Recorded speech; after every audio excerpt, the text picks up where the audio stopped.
જોન્નાગીરી કરીને એક ગામ છે, ત્યાંથી અંદાજે 50 ટન સોનું મળવાની સંભાવના છે। પ્રધાનમંત્રી નરેન્દ્ર મોદીએ તાજેતરની અંદર એવી ચિંતા વ્યક્ત કરેલી હતી કે આપણે ગોલ્ડ અને ક્રૂડ ઓઇલ એ બેની આયાત માટે મોટા પાયે ડોલરો આપણા દેશમાંથી જાય છે। એટલે લોકોને એ વખતે વિનંતી કરેલી કે જો શક્ય હોય તો 1 વર્ષ માટે સોનું નહીં ખરીદતા, એટલે આપણે સોનાની આયાત કરવી પડે, ડોલર જાય, તો એવી બધી ચિંતા વચ્ચે દેશને રાહત મળે એવા એક સમાચાર સામે આવ્યા કે દક્ષિણ ભારતના એક રાજ્યમાંથી સોનાનો મોટો ભંડાર મળ્યો છે અને આ ભંડારને કારણે દેશને થોડીક રાહત મળી શકે છે। તો દક્ષિણ ભારતના કયા રાજ્યમાંથી મળ્યો છે અને કેટલો ભંડાર મળ્યો છે એના વિશે હું તમારી સાથે વાત કરીશ। મારું નામ રાજેશ શાહ છે અને તમે જોઈ રહ્યા છો ગુજરાતના સૌથી મોટા ડિજિટલ ન્યૂઝ પ્લેટફોર્મ ખબરછે.com। ભારતમાં ગોલ્ડ માઇનિંગ નથી, એટલા માટે ભારતે દર વર્ષે લગભગ 700 થી 800 ટન સોનાની આયાત કરવી પડે છે અને સોનાના ભાવો હમણાં છેલ્લા કેટલાક વખતથી આસમાને ગયા હતા। હવે એના માટે પ્રધાનમંત્રીએ ચિંતા વ્યક્ત કરેલી કે આપણે સોનું આયાત કરવા માટે બહુ ડોલર જાય છે।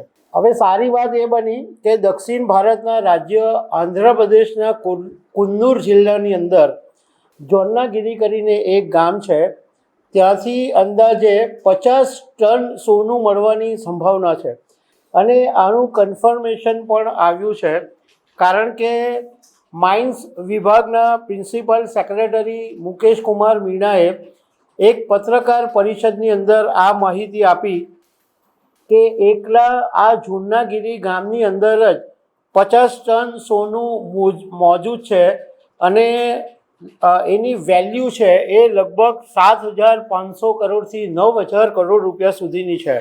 મીણાએ કીધું કે લગભગ 1 દાયકા પહેલાં આ જોન્નાગીરી ગામની અંદર માઇનિંગ માટે 1500 એકર જમીન ફાળવવામાં આવી હતી અને હાલમાં માત્ર 500 એકર જમીન પર જ ખોદકામ અને સંશોધન થયું અને એમાંથી 13.1 ટન સોનું મળી આવ્યું છે અને બાકીની 1000 એકર જમીન છે એમાંથી બીજું 42.5 ટન સોનું મળવાનો અંદાજ છે। એટલે લગભગ થોડા વખતની અંદર 50 ટન સોનું ખાલી જોન્નાગીરી ગામમાંથી મળી આવશે અને આ ઉપરાંત અન્ય 4 સંભવિત જગ્યાઓ પણ ઓળખવામાં આવી છે, જેમાં એક છે રામગીરી, એક જવકુલા, એક ચિંગરુકુંટા અને એક બિસ્નાટમ।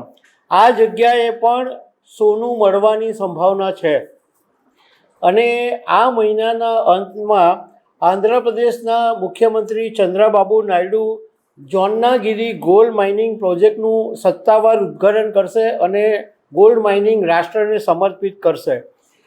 હવે આ સરકારે જે જગ્યા આપી છે એનું માઇનિંગ કરવાનું કામ ખાનગી કંપનીઓને આપવામાં આવ્યું છે, કારણ કે એમાં ટેકનિકાલિટીની બહુ જરૂર પડતી હોય છે।